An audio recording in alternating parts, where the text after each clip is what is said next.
नमस्कार।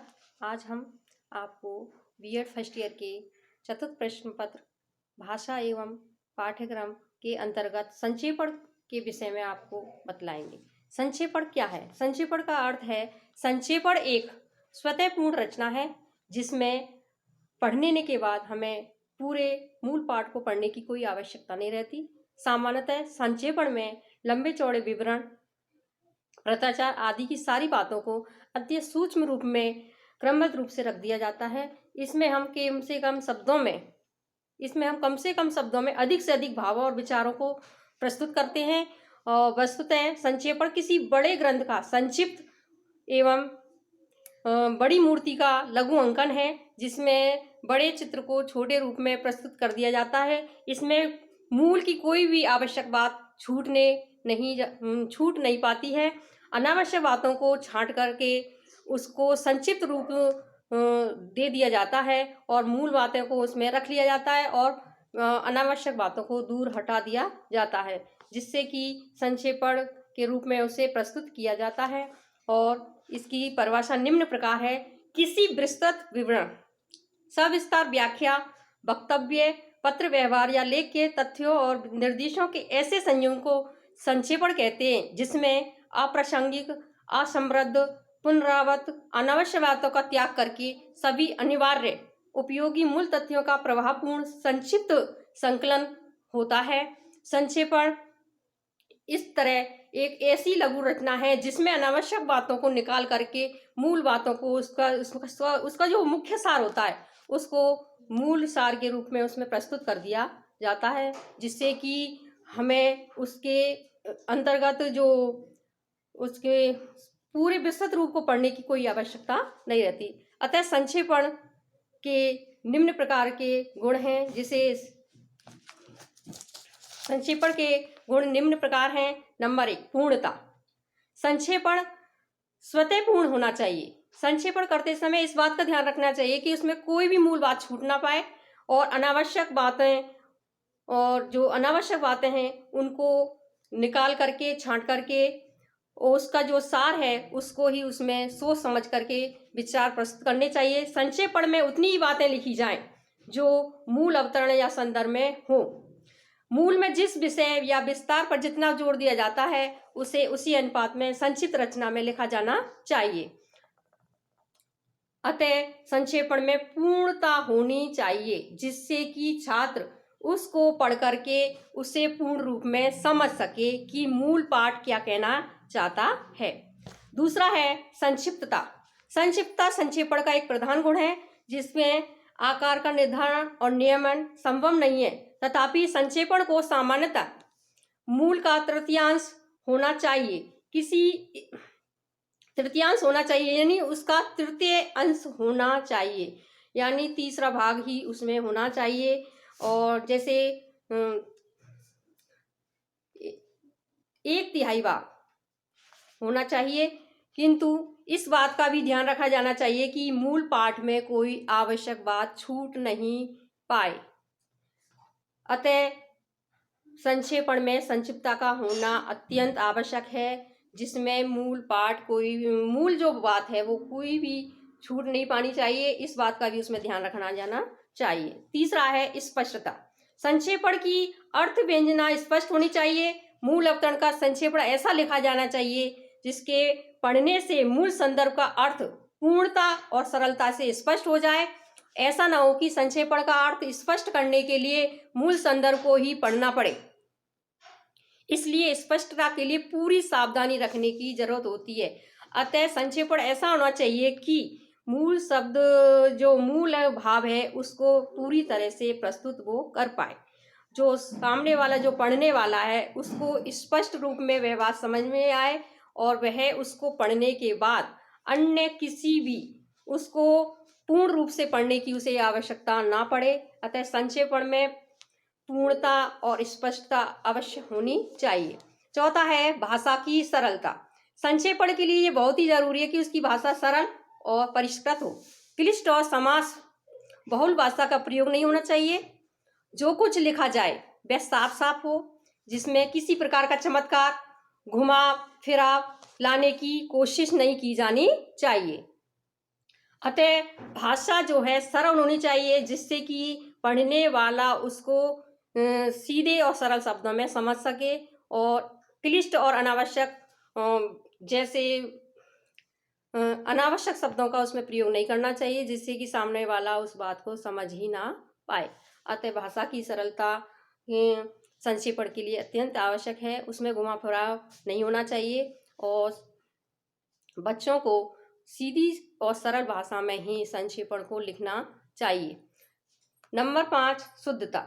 संक्षेपण में भाव और भाषा की शुद्धता होनी चाहिए। शुद्धता से हमारा मतलब है संक्षेपण में वे ही तत्व और विषय लिखे जाएं जो मूल संदर्भ में हों। इसमें मूल के आशय को विकृत या परिवर्तित करने का अधिकार नहीं होता, और ना ही अपनी ओर से किसी तरह की टीका टिप्पणी होनी चाहिए। यानी जो मूल पाठ में है वही उसमें प्रस्तुत किया जाना चाहिए। अनावश्यक अपनी तरफ से अनावश्यक शब्दों को उसमें जोड़ना नहीं चाहिए, और जो मूल संदर्भ हो उसी को इसमें लिखना चाहिए। परिवर्तित करने का हमें उसमें कोई भी अधिकार नहीं होता है, और ना ही टीका टिप्पणी अपन उसमें कर सकते हैं। जो मूल भाव है उसको ही अपन प्रस्तुत कर सकते हैं, और उसमें शुद्धता होनी चाहिए। नंबर 6 है प्रवाह और क्रमबद्धता। प्रवाह और क्रमबद्धता के होने से संक्षेपण में भाव और भाषा का प्रवाह एक आवश्यक गुण है।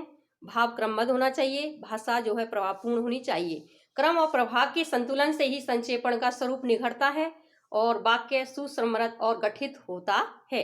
प्रभाव बनाए रखने के लिए वाक्य रचना में यहाँ तहाँ अतः अतएव तथापि ऐसे शब्दों का प्रयोग किया जाता है, और एक भाव दूसरे भाव से समृद्ध होना चाहिए। इसमें तार्किक क्रमबद्धता रखनी चाहिए, जिससे कि जो प्रवाह है और क्रमबद्धता से ही वाक्य सही रूप से पढ़ने वाले को श्रोता को सुनाई देते हैं और पढ़ने वाले को समझ में आते हैं। अतः भाषा में प्रवाह और क्रमबद्धता होनी चाहिए, जिससे कि क्रमबद्धता और प्रवाह के साथ वो अपनी बात को प्रस्तुत कर सके और सामने वाला उसको समझ सके। अतः संक्षेपण के नियम निम्न प्रकार है। नंबर 1, संक्षेपण में एक नियम है। नंबर 1, मूल संदर्भ को ध्यानपूर्वक पढ़ें। जब तक उसका संपूर्ण भावार्थ स्पष्ट ना हो तब तक संक्षेपण लिखना आरंभ नहीं करना चाहिए। अतः संक्षेपण लिखते समय हमें इस बात का अवश्य ध्यान रखना चाहिए कि हमें उस बात को गहराई तक पढ़ना चाहिए, उसको समझें, फिर उसके बाद ही हमें संक्षेपण लिखना चाहिए।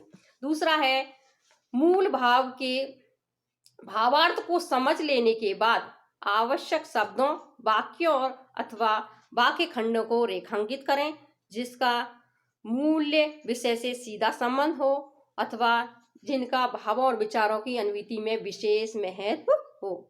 अतः उसमें मूल शब्दों को और आवश्यक शब्दों को अंकित करके और हमें संक्षेपण को लिखना प्रारंभ करना चाहिए, जिससे कि जो पढ़ने वाला है उसके आवश्यक शब्दों और वाक्य खंडों को पढ़ करके उस आपकी जो संक्षेपण है उसको समझ सके कि आप उसके सामने क्या कहना चाह रहे हैं या मूल भाव क्या है आपकी।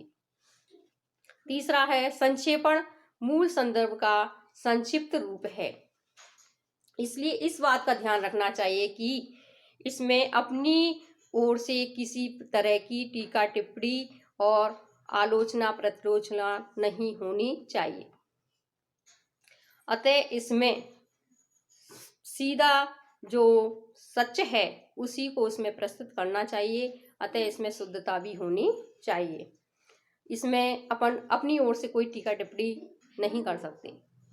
चौथा है, संक्षेपण को अंतिम रूप देने के पहले रेखांकित वाक्यों के आधार पर उसकी रूपरेखा तैयार करनी चाहिए, फिर उसमें उचित और आवश्यक संशोधन करना चाहिए। यहाँ एक बात ध्यान रखने योग्य है कि मूल संदर्भ के विचारों को क्रमबद्ध रूप से ही आवश्यक रूप से उसको परिवर्तित किया जा सकता है, और यह आवश्यक नहीं कि जिस क्रम में मूल लिखा हुआ है उसी क्रम में संक्षेपण भी लिखा जाए, लेकिन उसमें जो तारतम्य है वो बना रहना चाहिए। अपन उस बात को, मूल भाव जो है वो कहना चाह रहा है ना, उस बात को अपन इस तरह से प्रस्तुत करें कि उसमें शुद्धता रहते हुए उसमें जो है मूल भाव उसी को उसमें प्रस्तुत करना चाहिए। उसके लिए हम उसके जो क्रमबद्ध तरीके को बदल कर उसमें तारतम्यता ला सकते हैं। नंबर 5 है उक्त रूपरेखा को अंतिम रूप देने के पहले उसमें हमें नज़र डाल के 1-2 बार और गहराई से उसको पढ़ लेना चाहिए, ताकि उसमें कोई आवश्यक विचार हमसे छूट ना जाए।